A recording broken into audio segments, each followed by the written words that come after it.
You have 3 hearts. Your blood is blue. You have 500 million neurons, and 2/3 of them are in your arms. Each of your 8 arms can taste, touch, and think independently. They are, in a very real sense, 8 separate brains connected to one body. You can solve mazes, open jars from the inside, recognize individual human faces, and change your entire skin color in a fraction of a second. You are the smartest invertebrate on the planet. You are the largest octopus species on Earth. 2 of your hearts pump blood to your gills. The 3rd pumps it to the rest of your body. When you swim, the 3rd heart stops. So you prefer crawling? Your blood is blue. Not as a metaphor. It is literally blue. Copper-based, it carries oxygen better in cold water than iron-based blood ever could. And you will live for 4 years, maybe 5 if the water is cold enough. Then your own body will kill you. Welcome to your life as a giant Pacific octopus. It is brilliant, it is brief, and the ending is already written. Day 1. Hatchling. Your mother laid somewhere between 120,000 and 400,000 eggs. You are one of them. She attached every single egg to the ceiling of her den in long, braided strands, like living curtains. For the past 6 months, she has done nothing but guard those eggs, blowing water over them, cleaning them, removing algae strand by strand. She has not eaten once in 6 months. She is starving to death, on purpose for you. The day you hatch, you are roughly 10 millimeters long, the size of a grain of rice. You pop out of your egg sac white. Then, within seconds, you turn grape purple. You can already change color. You are 10 minutes old. Your mother watches her 200,000 children swim away. Then she dies, within hours, sometimes days. She gave everything, every calorie, every molecule of energy, all of it went into keeping those eggs alive. And now, there is nothing left of her.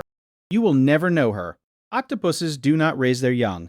You are born alone. You will live alone. You will die alone. But first, you have to survive being the size of a grain of rice in the Pacific Ocean. Month 1 to 3, the plankton phase. You float to the surface. You join the plankton, tiny organisms drifting with the current. You are surrounded by other plankton, jellyfish larvae, fish eggs, shrimp so small they are invisible. You eat whatever is smaller than you, which at this point is almost nothing. Everything else eats you. Fish, birds, whales that filter the entire ocean through their mouths. Of your mother's 200,000 children, almost none will survive this phase. The ocean is an assembly line of death, and you are the raw material. A fish the size of your fingernail could swallow you whole. A jellyfish tentacle could paralyze you. A wave could push you into open ocean. You have no shell, no poison, no parents. Your only advantage is that there are 200,000 of you, and the ocean only needs to miss a few. But you survive. You grow. After 1 to 3 months, you are big enough to sink to the bottom. You settle on the seafloor, and now your real life begins. Year 1. The learning phase. You find a crevice, a crack in a rock, a gap under a boulder. This is your den, your first home. You are completely alone. Octopuses are solitary. No parents, no siblings, no friends. Just you and the cold Pacific. But here is the incredible part.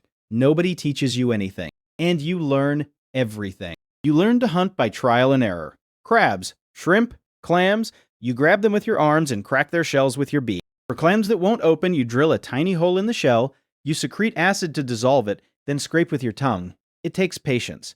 You have plenty. You are an ambush predator. You flatten yourself against a rock, match its color perfectly, and wait. A crab walks past. Your arm shoots out. Dinner. Yes, you have a beak, like a parrot, hidden in the center of your arms where your mouth is.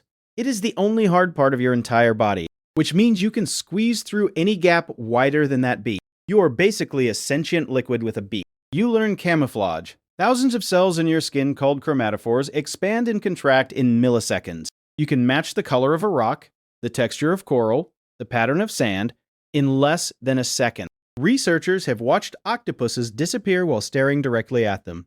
You are the best camouflage artist on Earth. You grow fast. 1% of your body weight per day.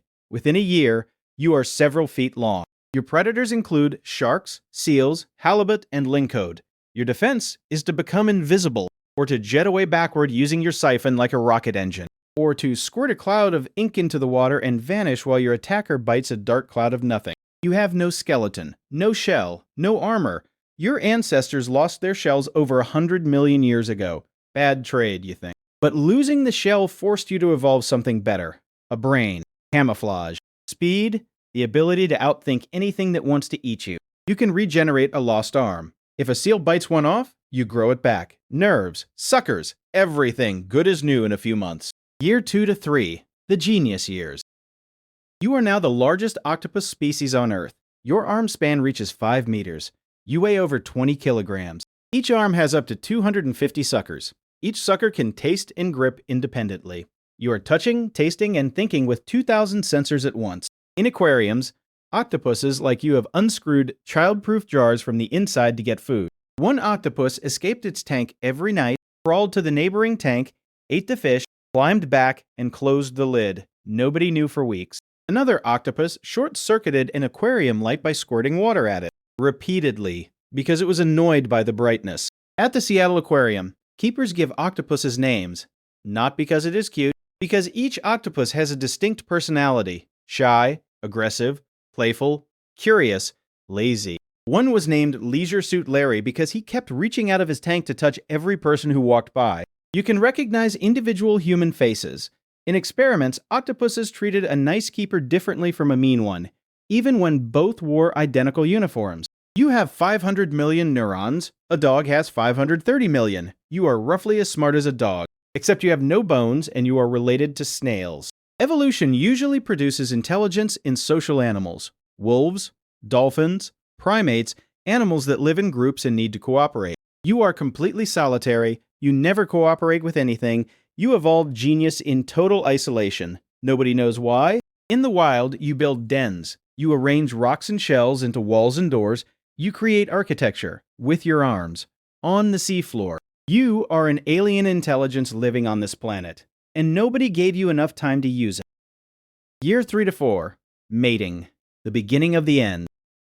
A gland behind your eye, called the optic gland, begins to activate. It releases hormones. Your body starts to change. This gland is the size of a pea. It has been silent your entire life, and the moment it wakes up, your countdown begins. You stop growing, you start searching, not for food, for a mate, for the first and last time. Octopuses are semiparous. One reproductive event, one shot, then death. No second chances, no do-overs. If you are male, you find a female's den. Mating takes 2 to 3 hours. You use a specialized arm called a hectocotylus to transfer a spermatophore nearly 1 meter long into the female. Romance in the deep sea. That is the romantic part. Here is the less romantic part. Females of some octopus species strangle and eat the male after mating. It is a solid source of protein before egg laying. If you survive mating, it does not matter. The optic gland has already flipped the switch. Senescence, the self-destruct sequence. Here is how you die. The optic gland releases hormones that reprogram your entire metabolism. Your body stops repairing itself. If you are male, you stop eating. You wander aimlessly. Your coordination fails. Your skin develops white lesions that will not heal. You lose the ability to camouflage. The thing that kept you alive for 4 years simply switches off. You become visible, slow, confused, easy prey. A seal that you would have outrun a month ago now catches you without effort. Or you simply drift into open water and disappear. Within 3 months of mating, you are dead. The smartest animal in the ocean, killed by its own hormones. If you are female, it is worse. You lay up to 400,000 eggs in your den. You attach each one to the ceiling in braided strands. Then you sit there, and you wait. For 6 months, you blow water over the eggs to keep them oxygenated. You clean them. You guard them from every predator that comes near. You do not eat, not once, for 6 months. Your body consumes its own fat reserves, then its own muscle. You shrink, your skin dulls, your arms weaken. You are slowly digesting yourself from the inside out. A crab walks past your den, you could catch it easily. You do not move. The eggs are more important than your hunger, more important than your life. By month 4, you have lost over half your body weight. Your once powerful arms are thin, your skin hangs loose, your color is a dull gray that never changes. Scientists have tried to save female octopuses by removing the optic gland, and it works. The females resume eating, they gain weight, they live longer, but they stop caring for their eggs. The eggs die. The gland that kills you is the same gland that makes you a mother. Biology did not give you a choice. It gave you a trade. Your children or your life. Never both. Deep in the Monterey Canyon, one species of octopus brooded her eggs for 4.5 years. the longest egg-brooding period of any animal ever recorded. She sat in the dark at 1,400 meters deep for 53 months, without eating, without moving, guarding eggs she would never see hatch. On the day the eggs hatch, 200,000 tiny octopuses swim out of your den and into the open water. They will never know you. They will never be taught by you. They will figure out everything on their own, because that is what octopuses do. You watch them leave, or maybe you don't. By now, your eyes barely function. Your arms barely move. You die in your den, alone, surrounded by empty egg casings. The smartest invertebrate on the planet. 3 hearts, blue blood, a mind that could solve puzzles, recognize faces, and escape any container humans could build. Dead at 4, because a gland behind your eye told your body it was time. And somewhere in the plankton above, a 10-millimeter speck that just turned purple is floating toward the surface. She has 500 million neurons, 3 hearts, and roughly 4 years before the gland behind her eye flips the same switch. The cycle begins again. Genius, brief, alone.